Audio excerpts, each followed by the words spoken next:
হাই friends, মই আয়ুষ ৰং চেনেলত সম্প্ৰচাৰিত হৈ থকা ফুটগতলি ধাৰাবাহিকখনৰ আজিৰ খণ্ডটো চাবলৈ বহুত বেছি ভাল লাগিব, কিয়নো যোৱাটো খণ্ডত অৰিন্দম পৰিৰ ওচৰত গৈছিল আৰু দেউতাই আমাক ফিউচাৰ প্লেনিঙৰ কথা কৈছে।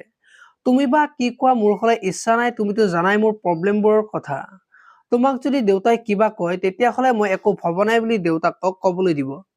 আৰু তেতিয়া পৰিয়ে যদি দেউতাই বিচাৰিছে তেতিয়াহ'লে মই বোৱাৰী হিচাপে শহুৰ দেউতাৰ কথা মানিবলৈ একমত বুলি কোৱা দেখিবলৈ পাইছে। এই খণ্ডটোত অৰিন্দমে পৰিক তুমি এনেকে ক'লে নহ'ব, মই এতিয়া এইবোৰ ভাবিব নোৱাৰো বুলি পৰিক ক'ব।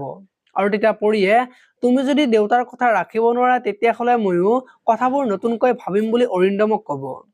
আৰু তেতিয়া অৰিন্দমে পাৰিজাত তুমি এইবোৰ কৰিব নোৱাৰা বুলি পৰিক ক'ব আৰু পৰিয়ে কি কৰিবা, মাৰপিটহে কৰিবা, মাৰিটো নেপেলোৱা বুলি অৰিন্দমক কোৱা দেখিবলৈ পাব। আনফালে ইছুৱে যে অৰিন্দমক ফোন কৰিব আৰু পৰিক মাকৰ লগত কেইদিনমান থাকিবৰ কাৰণে পঠাই দিবলৈ ক'ব। আৰু তেতিয়া অৰিন্দমে দেউতাকক ফোনটো দিব আৰু তেতিয়া ইছুৱে ঘৰত যে মাকৰ লগত থকা মানুহ নাই, কেইদিনমানৰ কাৰণে পৰিক আহিব লাগিছিল বুলি দেউতাকক ক'ব।